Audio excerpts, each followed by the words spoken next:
Yo les amis, salam alaikum, j'espère que vous allez bien, que vous êtes en forme et en bonne santé, content de vous retrouver ce soir avec bien sûr notre fidèle Jacob Cohen. Bonsoir, bonsoir à tous. Bienvenue à cette énième soirée au plaisir. Voilà. Alors, merci les amis d'être présents ce soir. Je vous invite tous à partager le live qui est diffusé, comme je vous l'ai dit, essentiellement sur la chaîne YouTube Altitude, sur TikTok et sur Twitter. Et bien sûr, vous pouvez revoir plus tard l'émission qui sera en différé sur la chaîne de Monsieur Cohen. Donc, n'hésitez pas à vous abonner à la chaîne pour voir en direct, partager un maximum. Et comme d'habitude, vous avez la possibilité de soutenir la chaîne. Il y a le petit lien PayPal en description. Monsieur Cohen, on va Oui, discuter ce soir. Donc, j'ai titré le live ce soir, la chronique, le Grand Israël, oui, projet réaliste ou utopique. Vous vouliez nous apporter votre analyse sur cette question. très bien. Et du coup, je voulais vous montrer un petit audio de Monsieur Netanyahou qui avait fait une Oui, entretien avec le média israélien, non, le média I24 News, pardon. d'accord. Et du coup, je vais vous faire écouter ça et après vous pourrez développer sur la question. Alors, hop, je retrouve le.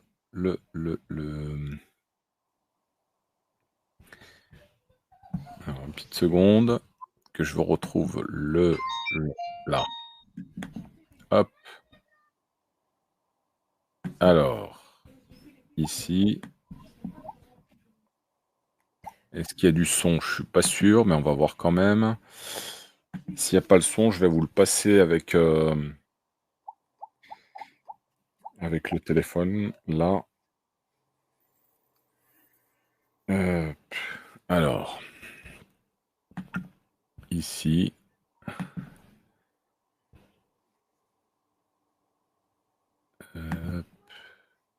Partage d'écran. Opéra. Téléchargement. Là. Non, c'est pas ça. Ça, pardon. Là. Est-ce qu'on l'a à l'écran? Oui, On l'a à l'écran. Ok, très bien. Hop. Alors. Je vais mettre. C'est parti. Alors, c'est que c'est. Là. Là. Allez. Je vous envoie ça. Vous me dites.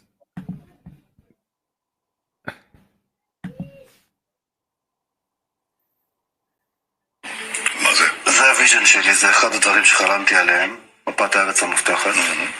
יפה. הגיע הזמן, קוראים לזה ירושלים. אני לא נותן את זה לך, אני מעניק את זה לך כדי שתיתן את זה לרעתך שרה. תודה רבה. אתה מתחבר לחזון? מאוד. באמת? מאוד.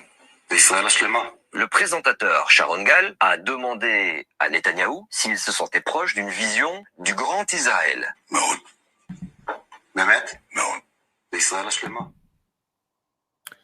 Voilà. Alors. bien. Allez-y, Monsieur Cohen. Oui. Alors, bon, pour moi, je vais peut-être vous surprendre, mais mardi, j'ai fait une vidéo de 2 heures avec Lou, centrée principalement sur le sionisme, enfin mon parcours, mais enfin, grosso modo sur le sionisme. Bon. Et on est arrivé à la question du Grand Israël. Bon. Et je vais vous donner mon point de vue. Vous savez que j'ai fait partie d'un mouvement de jeunesse sioniste pendant 3-4 ans. J'ai été souvent en Israël, enfin des courts séjours, mais quand même de 1 à 2 mois. J'ai un niveau suffisant en hébreu pour en tout cas comprendre l'essentiel des journaux. En tout cas, pendant 50 ans, je n'ai jamais entendu parler de Grand Israël. Voilà. Je pense que c'est une notion qui est plutôt développée ici en France. Je ne sais pas pourquoi d'ailleurs. Enfin, peut-être. En tout cas, il y a, vous savez, le mouvement sioniste dans les années 20 et 30 n'était pas unifié. Et ce n'est pas un mouvement unique. Ce n'est pas par exemple comme le FLN. Voilà. Il y avait un grand mouvement central, celui de Ben Gurion, évidemment, qui avait la grande majorité, mais il y avait sur sa gauche un parti minoritaire et un parti communiste. Et à sa droite, il avait ce qu'on appelle des groupes terroristes, le groupe Stern et l'Irgun. Bon. Et il y avait un petit parti ultranationaliste, celui de Zeev Zabotinsky. Et ce Zabotinsky, qui pour moi, il représentait peut-être 5% de l'ensemble des sionistes à l'époque.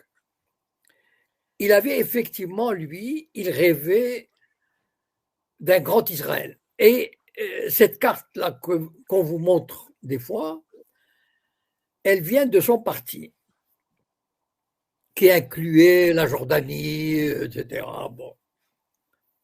Bon, évidemment, pour les sionistes de l'époque comme Ben Gurion, c'était tout simplement une utopie, mais totale.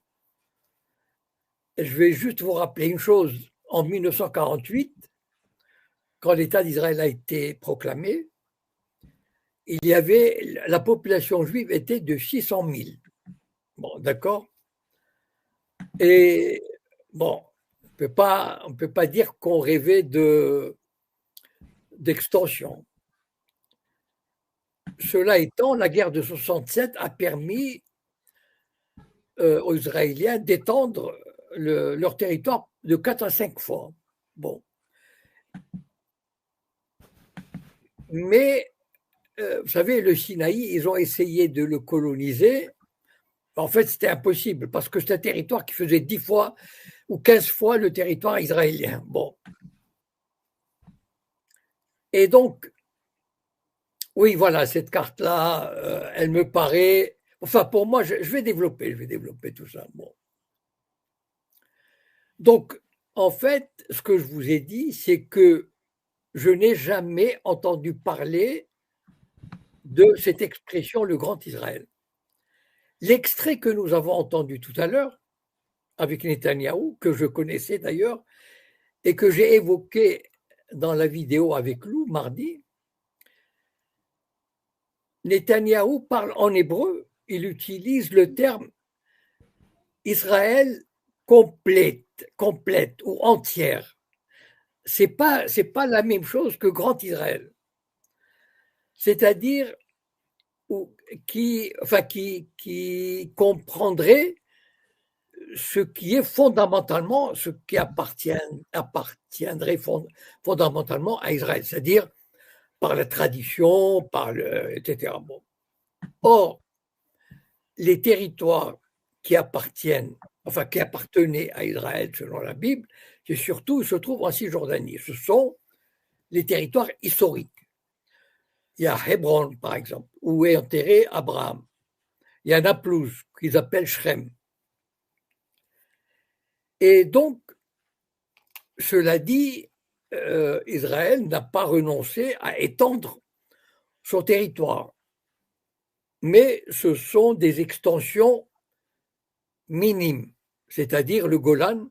Quand je dis minime, c'est-à-dire même par rapport au territoire israélien, ça fait peut-être 10% du territoire, l'équivalent de 10% du territoire israélien, ce qui n'est pas, enfin, quand vous regardez une carte, c'est pas grand-chose, voilà. Maintenant, ils ont tenté de s'étendre au sud Liban, ça n'a pas marché. Ils vont tenter de s'installer à Gaza. Vous savez qu'ils sont installés à Gaza. Ils sont partis en 2005 parce que il y avait 8000 colons sur 2,5 millions d'habitants. Et la situation était intenable. Et donc, ils se sont concentrés sur la Cisjordanie et le Golan. Bon.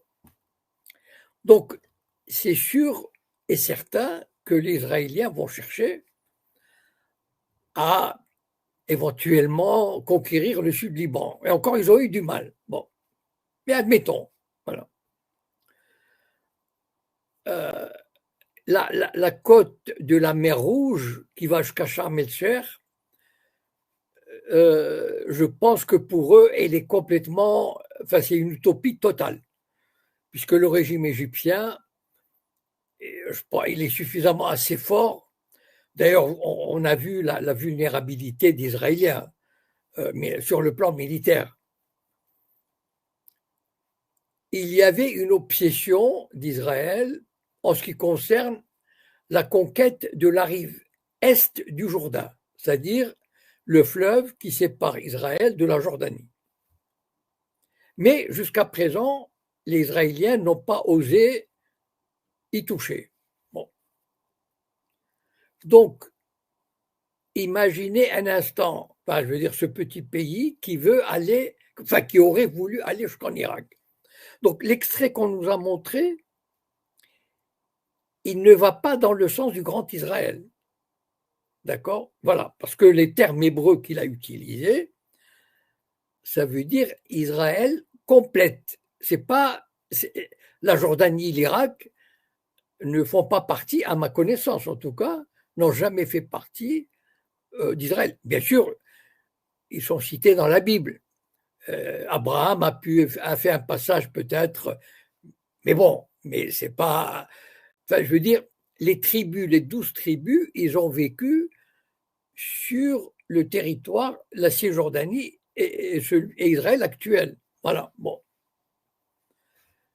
Et rationnellement parlant, on voit mal comment, pour aller en Irak, mettons, pour aller en Irak, il faut gagner la Jordanie. Or, la Jordanie, je pense qu'il y a 5 ou 6 millions d'habitants, ou 8.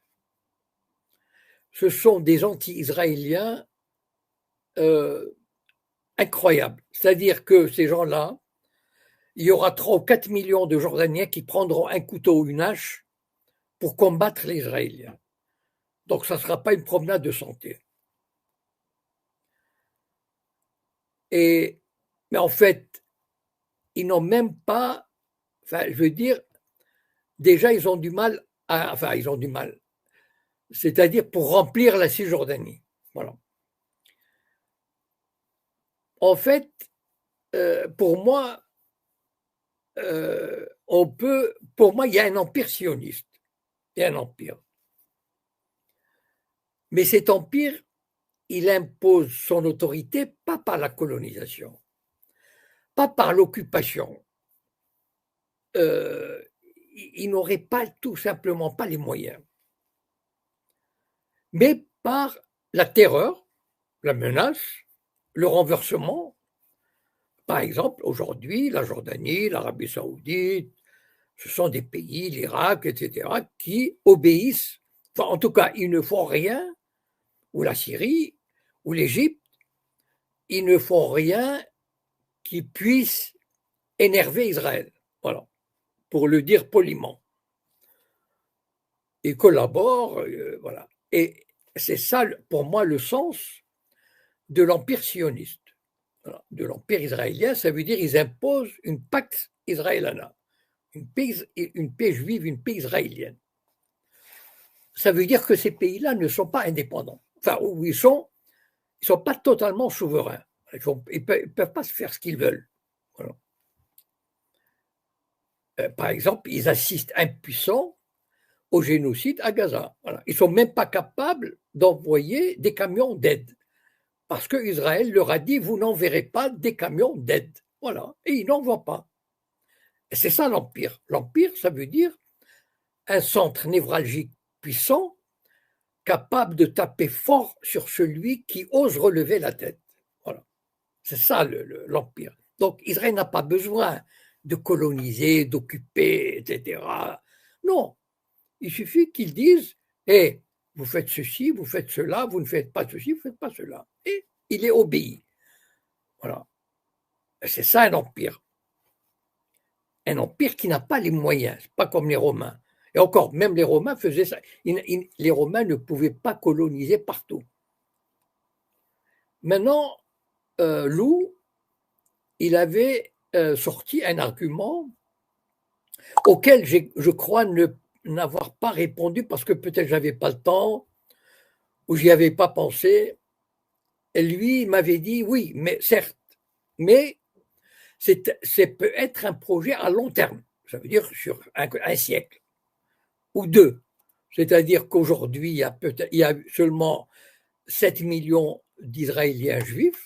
C'est très peu pour réellement faire ce grand Israël. Mais c'est dans un siècle ou deux. Après tout, on peut imaginer, par exemple, qu'Israël puisse réunir 10 millions ou 5 ou 6 d'autres millions de juifs avec la natalité, etc. Or, cet argument ne tient pas. Pourquoi? Parce que moi, personnellement, je pense, et il y a des raisons à cela, et je vais les développer. Pour moi, la puissance israélienne a atteint un pic, et la puissance israélienne est sur le déclin. Combien de temps ça va prendre, je ne sais pas. Mais ce déclin, je vais l'expliquer. Et c'est pour ça que Israël n'est même pas sûr, à mon avis, n'est même pas sûr d'exister en tant qu'État juif ou État sioniste dans 50 ans. Alors, à plus forte raison qu'il ne va pas se lancer dans des opérations de conquête. Voilà. Donc, pour moi, Israël est entré dans le processus du déclin. Pourquoi? La semaine dernière, je crois que c'était la semaine dernière qu'on avait fait une vidéo sur la fuite des cerveaux. Vous imaginez, sur une population juive de 7 millions, il y a 100 000 qui sont partis dans l'espace d'un an et demi. Et les 100 000 qui sont partis, ce ne sont pas des gens qui reçoivent de l'aide sociale, ce ne sont pas les religieux qui passent leur temps à étudier. Ce sont des gens qui ont un très bon job parce qu'ils sont capables d'aller à l'étranger, ils sont sûrs de trouver un emploi. D'ailleurs, ils appellent ça la fuite des cerveaux. Et à mon avis, c'est un processus irréversible. C'est-à-dire de plus en plus de gens vont partir. Pourquoi? Parce qu'Israël est entré dans une période, à cause du gouvernement, etc., enfin à cause de l'extrême droitisation du gouvernement, etc., est entré dans un processus guerrier interminable. Et ce processus guerrier, il demande l'implication des réservistes. L'armée israélienne, c'est une armée qui est faite de réservistes. C'est-à-dire, il y a des gens qui ont 25 ans, 30 ans, 40 ans. D'accord? Ça veut dire, ces gens-là ont abandonné leurs femmes, leurs enfants, leur job, leur commerce, leur café, etc. Et ils passent 3 mois, 4 mois à faire la guerre. Bon. Est-ce que vous imaginez, ça fait 2 ans que ça dure, est-ce que vous imaginez le traumatisme que ça crée? Il y a énormément de suicides, il y a des divorces, il y a des faillites. Or, et c'est pour ça qu'il y a 100 000 personnes qui sont parties. 100 000 personnes, ça veut dire que leurs enfants ne vont plus recevoir l'éducation sioniste, le lavage de cerveau sioniste.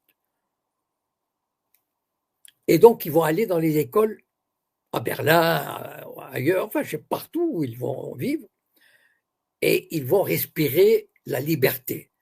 Voilà. Et donc, ces gens-là sont perdus pour l'idéologie sioniste. Parce que l'idéologie sioniste, elle réussit grâce au lavage de cerveau permanent. Mais ce n'est pas un lavage de cerveau dictatorial comme il se fait dans les grandes dictatures. Pas du tout. C'est fait avec une espèce de joie, de rassemblement, et on fête ensemble, et on est bien ensemble, etc. Mais c'est un système totalitaire qui bouffent le cerveau des enfants jusqu'à les rendre hystériquement capables d'aller faire la guerre pendant des années. Voilà. Et ça marche très très bien. La plus grande, à mon avis, une des plus grandes réussites du sionisme, c'est d'avoir convaincu sa propre population de faire une guerre interminable. Mais à un moment donné, avant, il y avait des guerres qui duraient quelques semaines. Jamais Israël n'a fait des guerres de plus de 3 mois. Jamais. Même la guerre de Kippour a été relativement brève. C'est-à-dire, elle a fait 2 mois ou 3 mois. Bon. Et là, ça fait 2 ans qu'ils sont embourbés. Et je répète, ce sont des gens qui ont 30 et 40 ans. Donc, non seulement il y a des gens qui partent, mais il y en a peu qui arrivent. Vous savez, en Israël, quand j'ai dit tout à l'heure qu'il faisait 600 000 personnes, 600 000 habitants en 1948, aujourd'hui, ils sont entre 7 millions et demi de juifs israéliens. Donc, c'est quand même, mais grâce à l'immigration. Chaque année, Israël reçoit entre 30 000, 40 000 ou 50 000 juifs de l'étranger, principalement d'Amérique, de France et de Russie. Bon. Mais ces gens-là, ils ne vont plus venir. C'est-à-dire, ils voient la situation. Et donc, ils viendront peut-être 5 000, 10 000, mais plus les 30 000. Il y a aussi un autre phénomène de l'affaiblissement d'Israël. Quand je dis qu'Israël va être sur le déclin, c'est que Israël est une très grande puissance militaire et technologique. Bon. Et donc, par exemple, récemment, ils ont signé un contrat, je crois que c'était avec l'Allemagne et l'Inde, qui porte sur des milliards de dollars. Donc, c'est une grande puissance. Sauf que il y a jusqu'à la guerre de Gaza, jusqu'au génocide de Gaza, on fermait les yeux sur Israël. C'est-à-dire, bon, Israël était un État qui occupait un petit peu la Cisjordanie, mais disons, il y avait une forme de stabilité, il y avait l'autorité palestinienne qui arrangeait les choses, etc. Mais aujourd'hui, l'état d'esprit a changé. C'est-à-dire, bon, aux États-Unis, je crois que j'en ai parlé, il y a un renversement extraordinaire qui se développe. Pour la première fois cette année, Israël va être, enfin pas Israël, 4 pays boycotteront l'Eurovision parce qu'Israël y est. Vous ne pouvez pas imaginer ce que le renversement que cela représente. C'est-à-dire Israël peut devenir un paria sur le plan international. Jamais on n'a osé toucher à ça. Bien sûr, la FIFA n'a pas suivi, etc. Mais on a entamé le processus. Et donc, tous ces faits que je viens de développer et de réunir, sans compter un élément très important que j'ai failli oublier. Pour ceux qui connaissent, enfin moi je connais bien la société israélienne, ils ont toujours eu la trouille de la guerre civile. Toujours. Ce sont des gens qui sont conscients que ce sont des communautés, les Juifs, qui vivent, il y a 5 ou 6 communautés différentes. Je vous assure qu'ils se détestent à un point incroyable. Voilà. Moi, j'ai dans ma famille, par exemple, des religieux et des laïcs. Mais s'il n'y avait pas la guerre à l'extérieur, ils se détestent terriblement. Il y a les Ashkénazes et les Séfarades. La division existe malgré tout. Il y a les Noirs qui sont venus d'Afrique. Ils sont des citoyens de 3e zone. Et il y a les riches et les pauvres. Cette semaine, j'ai lu, vous savez, Israël est une très grande puissance technologique, etc. Il y a des tours à Tel Aviv et tout. Mais sur une population de 9 millions, et demi comptant les Arabes et les Bédouins. Cette semaine, j'ai lu un article comme quoi il y a 1 200 000 enfants qui ne mangent pas à leur faim en Israël. Donc c'est pas, vous savez, il y a qu'on montre Tel Aviv avec ses tours et tout, mais il faut aller dans les colonies, enfin pas dans les villes de développement, les quartiers défavorisés, etc. Voilà. Donc il y a énormément, et il y a souvent des appels, et d'ailleurs ça se voit que ce sont des gens qui craignent la guerre civile. Parce que quand on connaît les médias israéliens, il y a souvent des appels à la radio, etc. Il ne faut pas attention à la haine gratuite. Ça, c'est comment dire, on dit que le temple, le premier temple et le deuxième temple ont été détruits à cause de la haine gratuite. Voilà, ça, c'est l'expression consacrée. La haine gratuite entre juifs, d'accord? Et il y a toujours des appels pour éviter cette haine, pour se réconcilier, etc. Ça veut dire ils ont la trouille comment dire, d'une explosion entre eux, au sein des communautés. Voilà. Donc, voilà, tous ces développements montrent qu'Israël est sur le déclin. Bien sûr, ce déclin, il ne va pas venir demain, mais il est inexorable. À mon avis, c'est un phénomène qui est désormais irréversible. Et il ne peut plus, d'autant plus qu'Israël ne retrouvera jamais la paix intérieure, la paix civile. Pourquoi? Parce que les religieux se multiplient, enfin bon, à un rythme du style 8, 10, 12 enfants.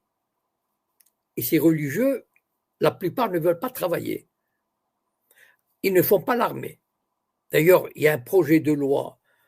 Ils ont toujours été exemptés du service militaire.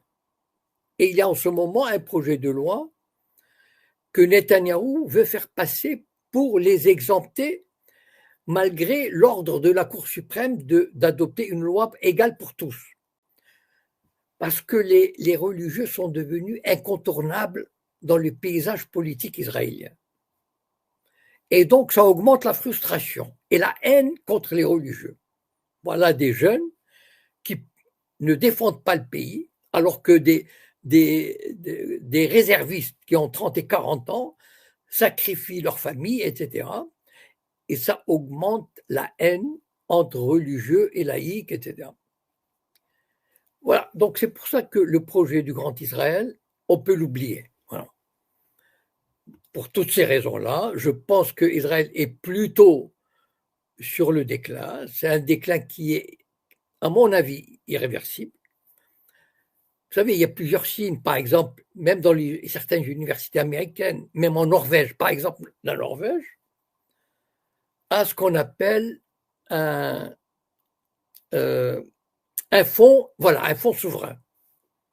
C'est quoi un fonds souverain? Quand un pays a beaucoup d'argent qui vient, par exemple, du pétrole, comme la Russie ou la Norvège a un fonds souverain qui fait quelque chose comme 1000 milliards. C'est colossal. C'est 1000 milliards pour l'avenir. Ça veut dire que quand ils gagnent de l'argent du pétrole, ils le mettent dans ce fonds et ils investissent. Et une partie de ces investissements allait en Israël. Bon, je ne vais pas rentrer dans les détails, les compagnies, etc., mais certains investissements ont été retirés. Bien sûr, au début, c'est peu, mais c'est le mécanisme qui compte, c'est-à-dire c'est le démarrage d'un mécanisme qui va aller en s'accentuant. Voilà, donc je pense que, enfin pour résumer, le Grand Israël est une lubie qui n'a aucune chance, que même enfin je le répète, que même les Israéliens ne mettent pas en avant. Voilà. Voilà, s'il y a des questions.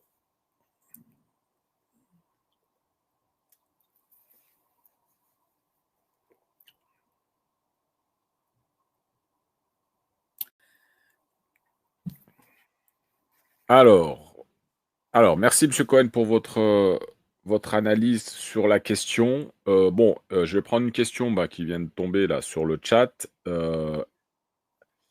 Israël sur le plan du détournement des flux financiers. Alors, question, la relation, M. Cohen, Israël-Ukraine sur le plan du détournement des flux financiers. Vous en pensez quoi? Alors, Israël est un État déjà, vous savez, on parle d'un État corrompu en Ukraine, et ça aussi, ça fait partie de la puissance israélienne. C'est-à-dire, je ne suis pas un spécialiste, mais disons, je sais, comme ça, je parle des infos, etc., qu'Israël n'a jamais été un État respectueux des règles internationales sur les transferts de fonds. Par exemple, beaucoup de délinquants financiers de grande envergure se réfugient en Israël, par exemple. Israël a toujours refusé, peut-être ça a changé, mais en tout cas, je sais qu'il avait toujours refusé d'accepter les contrôles d'organismes financiers internationaux. Parce que c'est une arme à sa disposition pour se renforcer, pour gagner de l'argent, etc. Par exemple, je ne sais pas si vous connaissez l'Iran Gate, si vous avez entendu parler de l'Iran Gate, quand l'Iran de Khomeini était en guerre avec l'Irak, la CIA a utilisé de l'argent, de la drogue, pour vendre des armes à l'Iran. Voilà. Bon. Et Israël était impliqué. Bon, je ne saurais pas vous dire de quelle manière, etc. Mais ce que je veux dire, c'est que les Israéliens ne sont pas blancs comme neige en matière de finances internationales. Bon. Sans compter que les grands oligarques ukrainiens, au moins les 2 plus grands ou 3 plus grands sont juifs. Et ils ont des biens en Israël. Donc, même si je suis incapable de vous faire un tableau descriptif de ces liens financiers, mais il est certain qu'Israël doit servir de paradis fiscal, de dépôt, etc., pour pas tout l'argent, enfin en tout cas une grande partie de l'argent qui est détourné par le régime ukrainien. Voilà. Alors, merci pour votre réponse. Alors, les amis, pour celles et ceux qui viennent d'arriver, non, ce n'est pas une rediff, c'est en direct avec Monsieur Cohen. Nous avons avancé exceptionnellement à ce soir, jeudi, cette chronique qui est habituellement le vendredi soir. Pour celles et ceux qui ont des questions et qui veulent intervenir, donc je vous donne la parole volontiers. Polisario, tu es monté. Salam alaikum, bonsoir. Alaikum salam, Altitude, comment tu vas? Ça va, merci. Je suis avec Monsieur Cohen, donc si tu as une question ou si tu veux réagir sur le sujet, je t'en prie. Non, c'était pas sur le sujet. Je sais pas si tu as entendu l'histoire là de la femme de ménage algérienne là qui. Alors, excuse-moi, Polisario, on va quand même rester sur le sujet avec Monsieur Cohen et on fera une transition peut-être après sur un autre sujet. On va rester sur la question du grand Israël, pardon, et je te redonnerai éventuellement la parole plus tard. Ouais, vas-y, ça marche, pas de souci. Je te remercie. Voilà. Monsieur Cohen. Oui. Donc, sur cette question, tout à l'heure, vous avez fait allusion, c'est intéressant, parce que cette allusion que vous faites à la pauvreté en Israël, oui. Vous avez parlé d'un chiffre quand même assez éloquent, important, 1 million d'enfants à peu près. Moi, ça me fait... Alors, bien sûr, je vais faire le parallèle avec la Suisse de l'Afrique, le Maroc, où il y a un pays qui est extrêmement développé dans les grandes villes par rapport au tourisme et tout ça. Mais aux alentours, quand on s'écarte un petit peu des grandes villes, c'est un petit peu pareil. Il y a pas mal de pauvreté. Est-ce que c'est un lien de cause à effet? Est-ce que c'est... Parce que, vous savez, Israël était un pays, moi je l'ai connu à la fin des années 60 et les années 70, c'était un pays quasi communiste. Par exemple, quand ma famille, mes parents, etc., sont arrivés, on leur a donné un appartement. Enfin, on les a mis dans un appartement et on leur a dit, si vous pouvez payer, sinon vous nous donnez 10 euros ou 20 euros. Enfin, voilà. Bon. Et la médecine est gratuite. Enfin, mais vraiment, il y avait quasiment pas de millionnaires ni de milliardaires. Toute la classe politique, les dirigeants politiques et militaires, jusque dans les années 70, vivaient dans des kibbutzim, c'est-à-dire dans ces centres communautaires. C'est-à-dire qu'ils n'avaient rien en propre. Ben Gurion n'a jamais possédé une bicyclette ou une voiture. Et de même pour tous les généraux, etc. Enfin voilà, c'est-à-dire, donc c'était vraiment un pays socialisant, communiste. Le transport était très très bon marché, enfin, et tout le monde vivait correctement. Voilà. C'est-à-dire, bon, il n'y avait pas de riches, mais tout le monde vivait correctement. Les importations étaient limitées, les voyages à l'étranger pour les gens étaient limités, etc. Et à partir des années 90, c'est Netanyahou justement qui a introduit le capitalisme à outrance. Il a fait la politique de Reagan ou de Margaret Thatcher. C'est-à-dire, les riches, allons-y, donc les tours, le fric, les milliardaires, etc. Mais ça, en général, quand on permet aux grands financiers de s'enrichir, ben, c'est au détriment des pauvres, parce qu'il n'y a plus de logement pour les pauvres. Moi, par exemple, à l'époque, enfin, je veux dire, il n'était pas question qu'il y ait un ESF, par exemple. Je veux dire, n'importe qui, il allait au service du logement, il obtenait un appartement. Je vous assure, voilà, c'est comme ça. Je connaissais par exemple quelqu'un qui s'était marié dans le patelin où habitaient mes parents. Eh ben, il s'est marié, il est allé voir je sais pas moi, le service local, on lui a donné un appartement. Voilà. Qu'il le paye ou pas, ça n'avait pas d'importance. C'est ça le truc. Donc tout c'était vraiment un régime entre socialiste et communiste. Et bon, il y avait pas même Tel Aviv était une ville quasiment provinciale. Enfin, je veux dire, il n'y avait presque pas d'immeubles. Enfin bon, il n'y avait pas d'autoroute. À l'époque, il n'y avait pas d'autoroute. Aujourd'hui, il y a un système, c'est un Israël à deux vitesses. Voilà. C'est-à-dire un Israël moderne, riche, avec vous savez, par exemple, enfin, c'est juste incroyable. Il y a une chanteuse qui sort avec un footballeur. Enfin bon, c'est juste un fait divers. Mais pour vous dire, elle a acheté un penthouse à Tel Aviv, elle a payé 4 millions de dollars.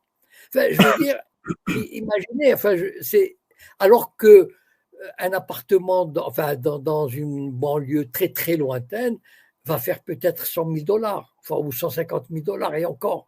Donc, enfin, vous voyez un peu le décalage entre une minorité huppée, riche, qui s'éclate. Par exemple, moi, quand je visitais Israël dans les années 60 et 70, mais il n'y avait quasiment pas de gens qui avaient des bateaux, il n'y avait pas de marina. Je vous assure, aujourd'hui, il y a des marinas avec des bateaux de luxe, etc. Donc, tout ça fait que, certes, il y a des gens qui gagnent énormément d'argent, mais au détriment d'autres. C'est-à-dire que, je ne sais pas, moi, une fois j'avais eu un problème médical, on a appelé un taxi, je suis allé tout de suite soigné gratuitement, machin, etc.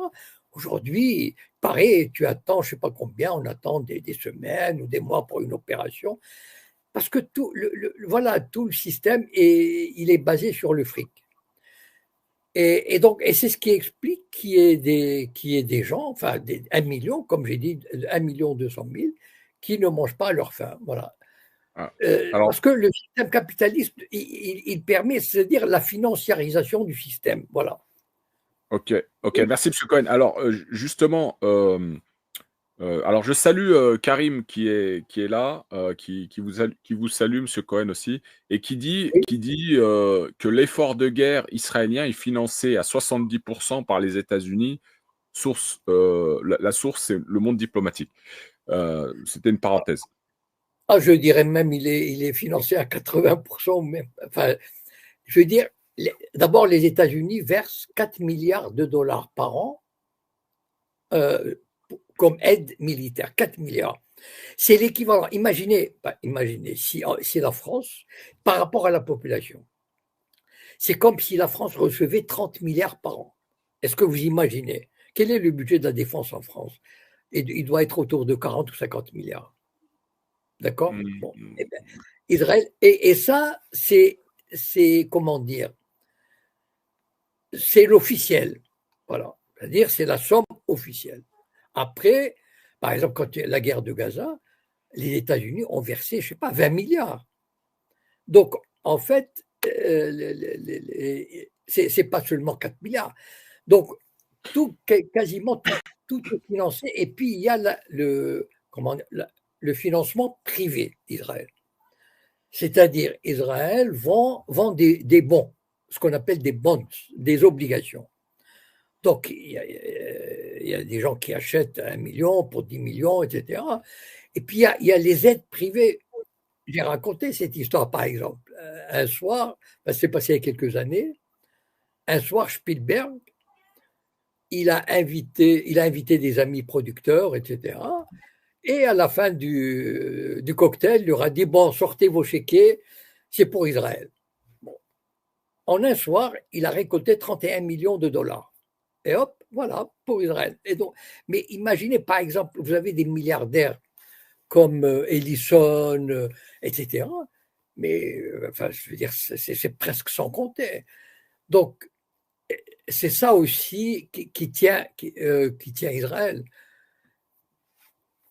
Monsieur Cohen, on m'a interpellé à plusieurs reprises sur vous concernant. Est-ce que vous y retournez, du moins vous y retournez ou vous y allez en Israël? Non, non, ça fait 20 ans que je ne suis pas allé. La dernière fois, ça remonte à 2004.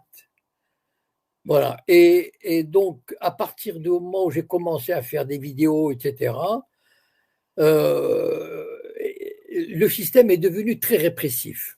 Vous savez, Israël était une grande démocratie. Mais à côté, c'est vrai, il y avait l'occupation. Mais bon, mais à côté de l'occupation, c'était un système très libéral.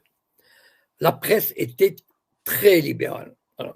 Les plus grandes critiques d'Israël venaient de la presse israélienne. Et les gens pouvaient rentrer en Israël, pratiquement tout le monde, personne n'était, presque pratiquement. Aujourd'hui, enfin depuis quelques années, la moindre critique sur Israël vous fait expulser, ou bien ils ont des dossiers, ils tapent. Enfin, c'est dommage, enfin, j'ai pas d'exemple en tête qui me reviennent, mais même des jeux. Par exemple, enfin, il y a un exemple, vous savez, d'ailleurs, je l'ai posté sur mes comptes Telegram. Il y a une juive américaine, et c'est seulement il y a un mois ou 5 semaines, une juive américaine qui est allée aider les Palestiniens de Cisjordanie à récolter les olives. Bon. Je pense qu'on peut retrouver cet article sur mon compte Telegram, même si vous remontez à peu près 5 semaines. Eh bien, cette jeune femme juive américaine a été expulsée et interdite de revenir en Israël pendant 10 ans. Voilà. C'est un phénomène absolument. C'est ça aussi la fascisation du pays. C'est-à-dire, il ne permet plus la moindre critique, etc. Donc, moi, ça fait presque 10 ans que j'ai mis une croix sur ce pays parce que je sais que je serai refoulé. Donc, voilà, donc vous craignez, vous, d'être arrêté là-bas si vous y retournez? non, pas arrêté, refoulé, c'est tout. Refoulé à la douane, ouais. Oui, voilà. Oui. D'accord. Ok, on va donner la parole à Dada mon Dada, Dada mon Taba. Bonsoir, salam alaikum. Salam alaikum, shalom, monsieur Cohen. Oui, shalom. Moi, j'ai une question à propos de monsieur Trump. Parce Oui. que avant son élection, on avait l'impression qu'il était American First Only. Il était pro-américain, vraiment, il s'attachait à un pur nationaliste. C'est d'ailleurs ce qui a fait un peu son élection aux États-Unis. Et j'ai l'impression qu'il voulait combattre un peu le système de l'AIPAC qui concentre énormément d'argent et qui subventionne beaucoup l'État d'Israël. Mais j'ai l'impression qu'il est peut-être gêné par l'affaire d'Epstein et j'aimerais savoir ce qu'en pense M. Cohen. Bon, il y a deux choses. Il est certainement, enfin, il m'est difficile d'affirmer des choses, mais il avait, enfin, de ce que j'ai pu savoir, c'était quelqu'un de très proche d'Epstein. Voilà. Alors, et il était amateur de jeunes filles. Il aimait les toutes jeunes filles, voilà. Et donc, il a dû se passer des choses qu'on essaye d'étouffer en ce moment. Voilà. Donc, il y a ça. Donc, il y a probablement peut-être qu'ils ont des enregistrements ou des vidéos et qu'ils n'aimeraient pas qu'on les fasse sortir. Il ne faut pas oublier quand même qu'Epstein était un agent du Mossad. Donc, il a travaillé pour le Mossad et donc que le Mossad, directement ou indirectement, possède des preuves sur pas mal de gens, des vidéos compromettantes. Et deuxièmement, Trump, il a reçu par exemple 100 millions de dollars d'une milliardaire juive. Alors, une veuve, la veuve de quelqu'un qui s'est enrichi dans les casinos de Las Vegas. Alors, je n'arrive pas à retrouver le nom, j'ai un trou de mémoire. Voilà. Mais bon, voilà. Il a reçu 100 millions de dollars et probablement, en tout cas, il a fait un chèque de 100 millions pendant la campagne électorale. Et donc, quand on donne de l'argent comme ça, ben, on attend des choses en retour. Et puis, il n'a pas envie, Trump, il sait, aujourd'hui, le rapport de force est tel, même s'il est en train de changer, mais le rapport de force au Congrès, il est à 90% pour Israël. Donc, il n'a pas envie d'affronter ce lobby. Il a envie de gouverner, enfin, d'être tranquille, parce que sinon, on va lui pourrir le reste de son mandat. Donc, quoi qu'il pense en son fort intérieur, il est obligé d'obéir à ce rapport, de respecter ce rapport de force, parce qu'il sait que dans le rapport de force actuel, il n'a pas le choix. Et c'est pour ça que ben, il se soumet et il défend Israël. Voilà.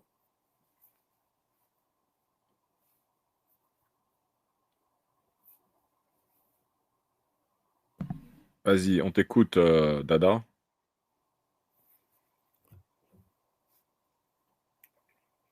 Dada, une fois, deux fois.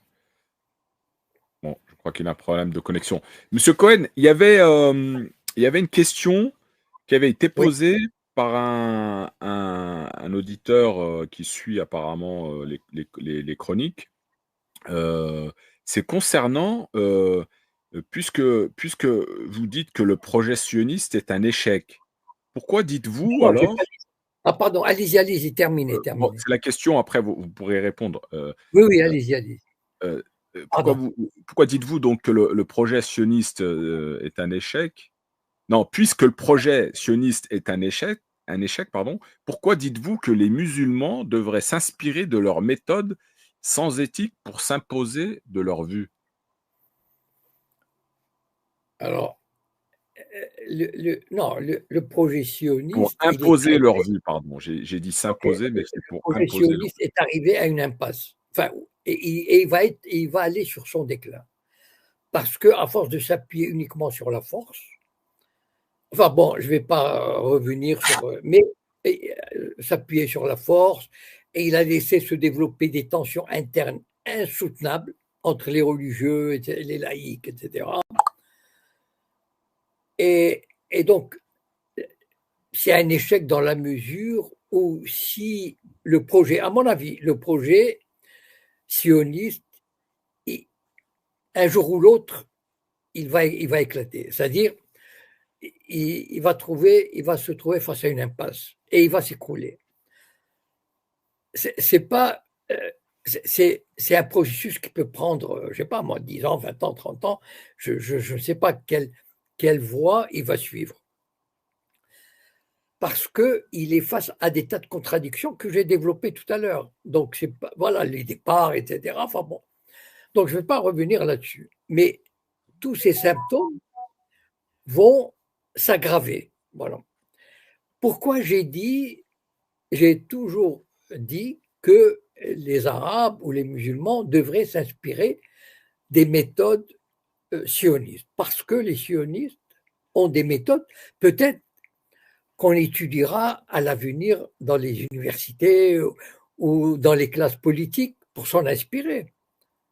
Mais du point de vue de la propagande, enfin, ils sont champions du monde. Enfin, ils sont extraordinaires. Je vais regarder comment ils ont mis en coupe réglée l'Occident. Ben, c'est un petit pays avec des minorités dans les grands pays, ils les ont mis en coupe réglée. Ben, je veux dire, ils les dominent. Je veux dire, par exemple, je vais prendre un exemple. Le leader travailliste en Grande-Bretagne, je veux dire, le chef du parti travailliste qui allait devenir Premier ministre. C'est pas n'importe qui. Ils l'ont balayé. Ils ont fait une campagne pour qu'il soit balayé, sans qu'ils apparaissent. C'est-à-dire, on lui a monté une campagne alors qu'il est juif et on l'a accusé d'être antisémite. Mais pour qu'il démissionne ou pour qu'il soit renversé, c'est qu'ils ont fait des choses fantastiques. Moi, c'est en termes de propagande. C'est-à-dire, les Arabes ou les Palestiniens ou les Maghrébins en France ont des dossiers extraordinaires. Mais ils ne savent pas les utiliser. C'est en cela que j'ai dit, c'est pas quand je dis de copier les méthodes, pas les méthodes les viols dans les prisons ou l'occupation, pas du tout. Les méthodes d'infiltration, de propagande, et voilà, je pense que dans l'histoire, ils passeront, on étudiera leur méthode, parce que moi je trouve que pour le peu qu'ils sont et le peu de moyens qu'ils ont, ils sont arrivés à des résultats fabuleux, fantastiques. Regardez comment ils ont mis les États-Unis dans leur poche. Alors que jusque dans les années 60, ils rasaient les murs. Je vous rappelle. Et justement, Voilà, M. Cohen, est-ce que oui. éthiquement parlant, c'est pas la bonne stratégie à employer? Il n'y a pas d'éthique en parlant. Regardez par exemple les Ah, mais Palestiniens. justement, si Non, les non, musulmans. non, excusez-moi, Wadi. Regardez les Palestiniens, par exemple. Ils ont un dossier, ils ont un truc pour montrer, pour délégitimer Israël qui passait pendant des décennies comme la seule démocratie au Moyen-Orient. Et tout le monde obéit. Pourquoi? Parce qu'ils ne savent pas ce qui se passe. Il aurait suffi qu'ils prennent l'affaire de Khalida Jarrar et en faire une affaire mondiale. Et ils ont les moyens de le faire et tout. Et on aurait renversé cette. Ils ne l'ont pas fait. Pourquoi ils ne l'ont pas fait? Par connerie. Parce qu'ils sont bêtes et pas capables et incapables. Voilà, je suis désolé. Ça c'est éthiquement parlant. Au contraire, ils ont le droit de le faire. Ils sont obligés, ils sont dans l'obligation de le faire. Voilà. Pourquoi ils ne le font pas? Parce qu'ils seraient défendus. La détention administrative. Qui connaît la détention administrative en Occident? Appliquée par. C'est ça, utiliser les méthodes sionistes, c'est-à-dire prendre des affaires où on est dans le bon droit, on est dans son droit, on subit la détention administrative. Et malheureusement, le monde arabe ferme sa gueule. C'est-à-dire, il est incapable, il a un dossier fantastique. Je veux dire, en un an de propagande, vous savez, les sionistes, s'ils avaient une affaire comme ça, mais en un an, ils t'auraient massacré. Voilà. Donc, c'est ça qui me. C'est pas une question d'éthique. Et utiliser les méthodes de. Comment dire, d'efficacité. Voilà. C'est pas la tromperie. C'est juste défendre son dossier de manière intelligente. Voilà. Et D'accord, malheureusement, merci. les Arabes ne font pas. Voilà. Ok. Merci, M. Cohen. On va accueillir Yassad, qui va peut-être vous poser une question d'ailleurs. Monsieur Yassad, salam alaikum.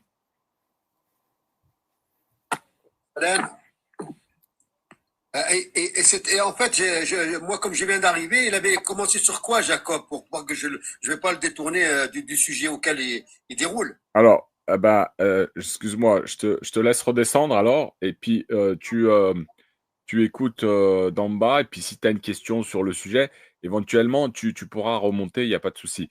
L'émission a commencé il y a bientôt 1 heure, et si jamais pour la revoir, n'hésitez pas à la chaîne Altitude sur YouTube.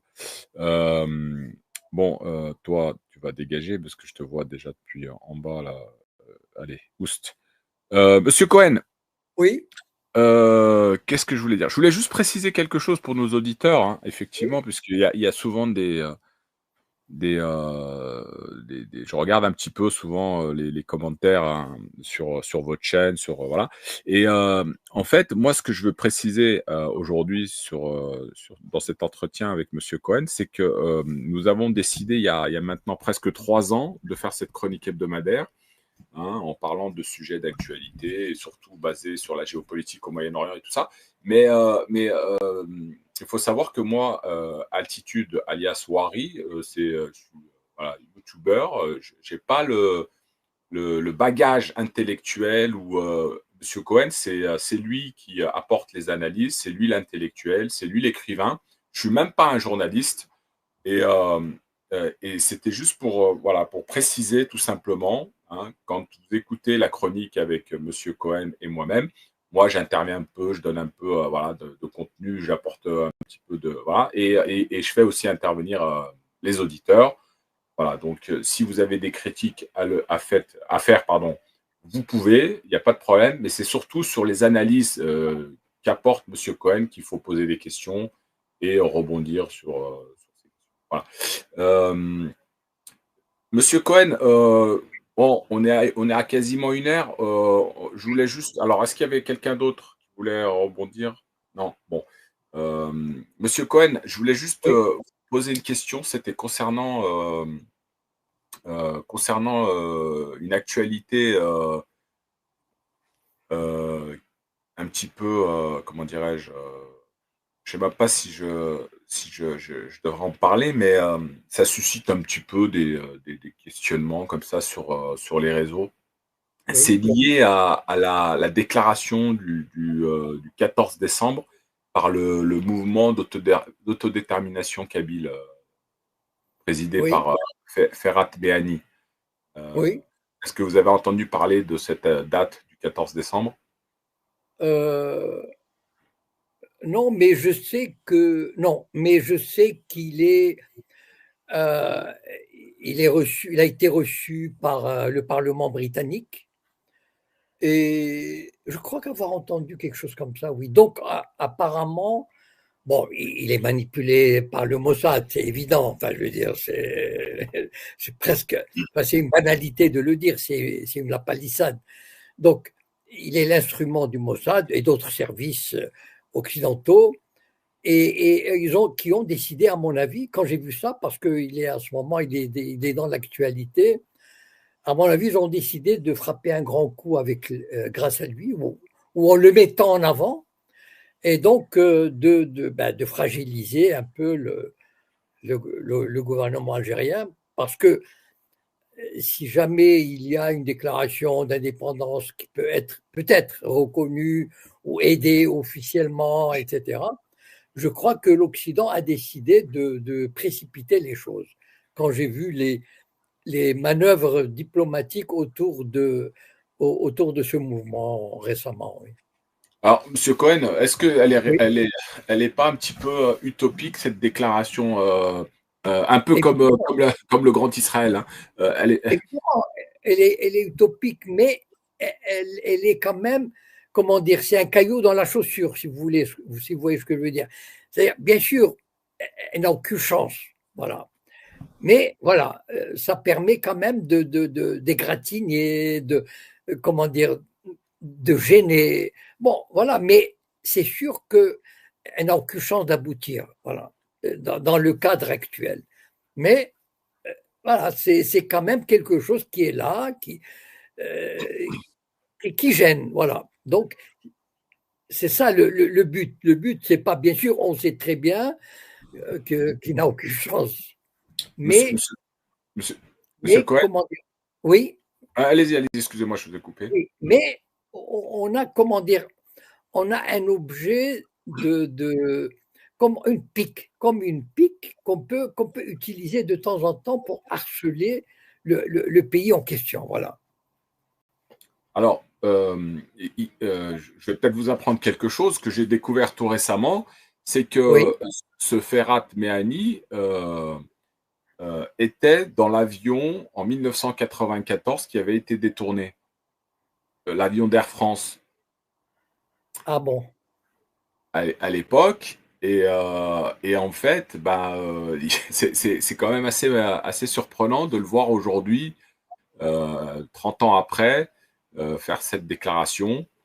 On a l'impression, comme vous l'avez dit tout à l'heure au début de votre intervention, qu'il y a bien quelqu'un qui le pilote. C'est un personnage fabriqué par le Mossad et d'autres services. Il n'y a pas d'autre mot.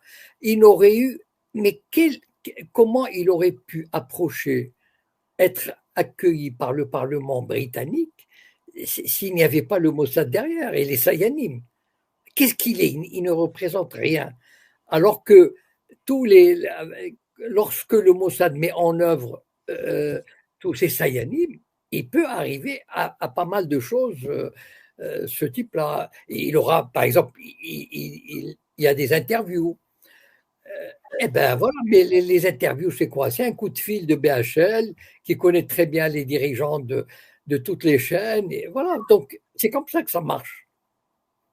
D'accord. Et est-ce que vous pensez, du moins, que le gouvernement algérien est plus ou moins, comment dirais-je, inquiété ou comment dirais-je, s'occupe de cette affaire ou on n'a strictement rien à faire là de cette déclaration qui va avoir lieu?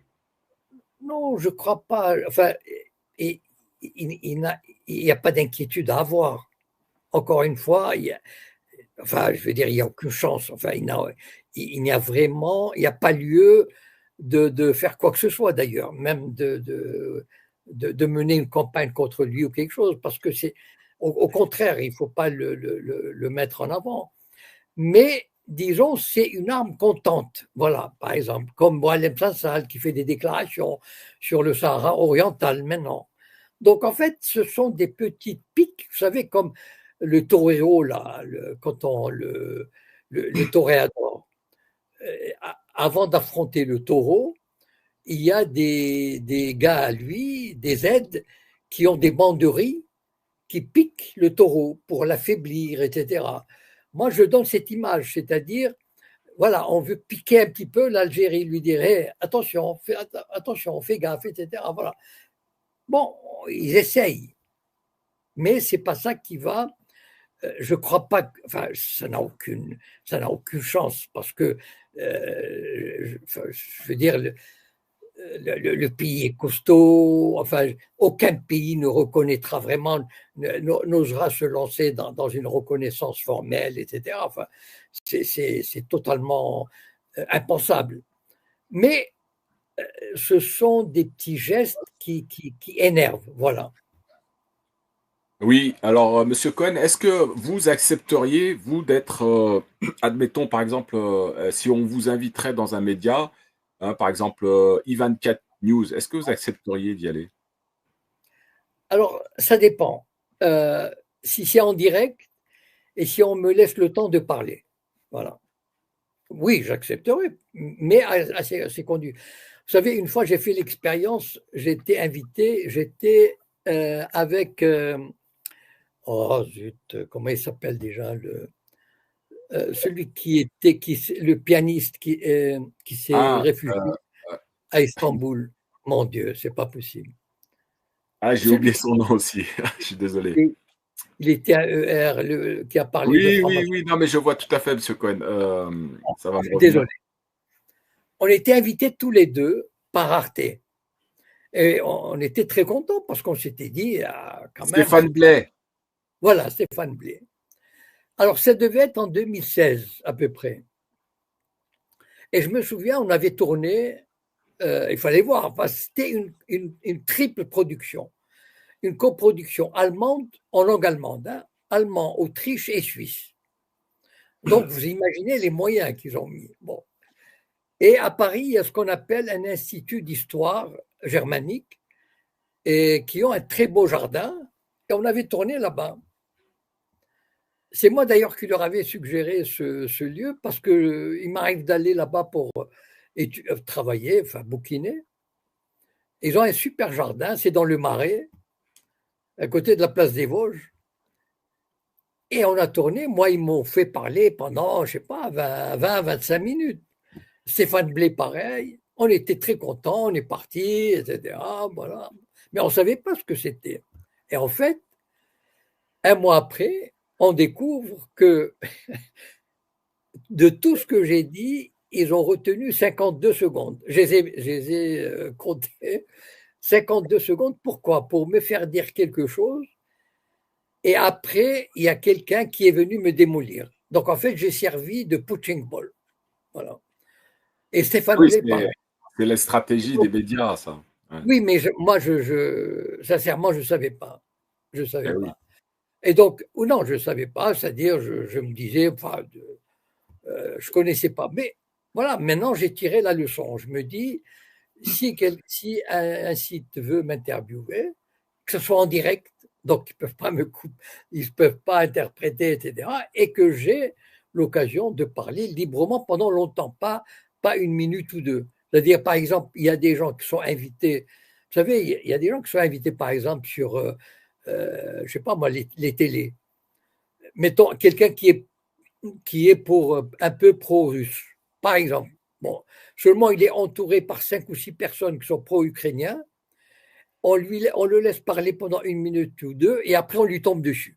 Voilà. En fait, il sert d'appât pour le tuer, enfin l'assassiner symboliquement et montrer aux gens, aux téléspectateurs, regardez, celui qui défend la Russie, il ne vaut rien, etc. Voilà. En fait, c'est ça la technique pour décrédibiliser un pro-russe, par exemple. On l'invite, mais avec 5 ou 6 pro-ukrainiens. Et on le démolit. On ne le laisse pas parler, on l'interrompt, etc. Donc, moi, j'accepterai plus, mais, enfin, j'accepterai jamais. Mais, par exemple, maintenant que j'ai eu cette expérience avec Arte, donc je saurai me défendre. Voilà. Et donc, j'accepterai pas d'entrer dans leur jeu. Voilà. Très bien. Bah, écoutez, je crois qu'on a fait le tour, hein, Monsieur Cohen. Merci d'avoir répondu aux questions et on se donne rendez-vous comme d'habitude vendredi prochain. Très bien. Bonne soirée à tous. Ciao. Ciao. Les amis, merci à tous d'avoir participé. Je vous invite, pour celles et ceux qui veulent soutenir la chaîne comme d'habitude, abonnez-vous à la chaîne Altitude sur YouTube pour revoir depuis le début en rediff. Et aussi, pour celles et ceux qui veulent soutenir pour qu'on puisse diffuser en multi-plateforme, hein, via StreamYard, vous avez le petit bandeau en haut là, vous pouvez faire un petit geste et comme ça on pourra à l'avenir revenir à des diffusions sur toutes les plateformes. Hein, voilà. Excellente soirée à vous, un bon week-end et on se retrouve vendredi prochain, 19h30. Salam alaikum.